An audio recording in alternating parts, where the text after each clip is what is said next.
Okay, Animaniacs, I know not everyone agreed when I made Lego Movie my best film of 2014, but it was my list, and I apologize for nothing. But I acknowledge that that was a year with a fair number of movies that all could have been called the best. It's such an arbitrary concept anyway. However, its success at least reassured me that even if it would be making a spin-off of one of its most popular comic characters, a trope that does not always yield pleasant results, I was assured they'd pull it off with at least the similar ballpark of quality. And that theory has been confirmed, because to say something completely original from every other movie reviewer on the internet, turns out Lego Batman is pretty good. At least for those who also thought Lego Movie was amazing. In fact, it probably wouldn't be that controversial to say that this is the best movie with Batman as a central character in almost a decade, though DC animated movies may vary. Of course, this isn't technically the canonical DC Universe Batman. This is the Batman character as portrayed from the Lego Movie Batman, an exaggerated narcissist obsessed with darkness and being the very best like no one ever was. A perfect parody for what various industries have been doing to this character for decades now. In fact, this Batman is almost like if the How It Should Have Ended series had its own movie. And actually, that description is even more relevant for reasons I can't even go into because spoilers, and not just because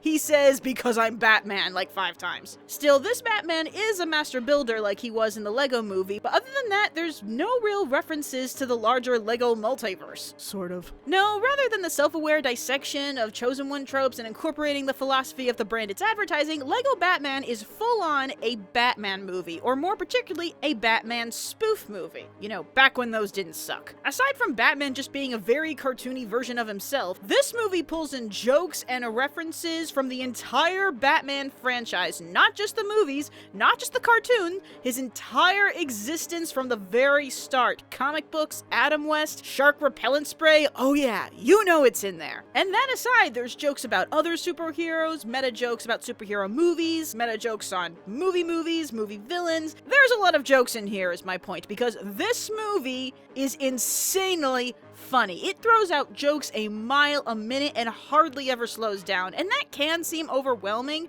but it's actually pretty well contained in a compelling narrative. That's also one of the better theatrical Batman character stories. Of course, it has the second and final act emotional moments, but really, from start to finish, it is a roller coaster of crazy Lego action scenes and Batman meta humor. Again, why the How It Should Have Ended comparison is so apt. Heck, actually, given the pokes at its own franchise, the exaggerated, almost unlikable self-centered personality, and even the shortened stature, gee, it's like if Teen Titans Go didn't suck! And again, its construction being so similar to the Lego Movie is a good gauge on how you'd feel about this one, though I think it might actually be more funny. I'm not even kidding, about halfway through this movie I noticed that my cheeks were hurting and I realized I had spent almost the entire movie smiling. I didn't know my face was capable of doing that! Still, it has the same manic speed, and because everything is constructed out of CGI blocks, sometimes the action scenes and destruction can be a bit cluttered. Also, the final ending's solution is a little bit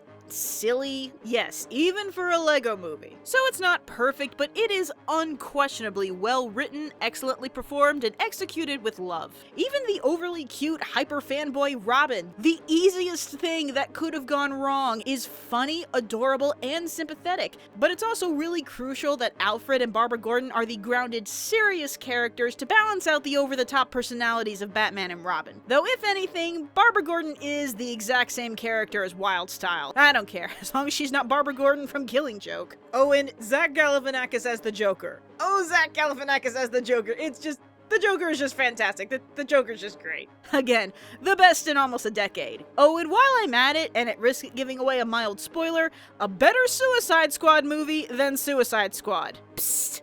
I hope you got my subtle insinuations that the recent DC stuff isn't very good. So yes, the movie was spectacular and more than welcome. I don't know if you've noticed lately, but the world has been kind of a, well, let's just say a more stressful place than usual in the past couple of weeks, so man, did the world just need this movie right now? I guess the only question now is, has DC learned anything? And also, how many more Lego movies are we going to get? Oh, right, that thing I know nothing about. Well, we'll cross that bridge when we come to it. Who has the coolest gadgets? Who has the tricked out ride?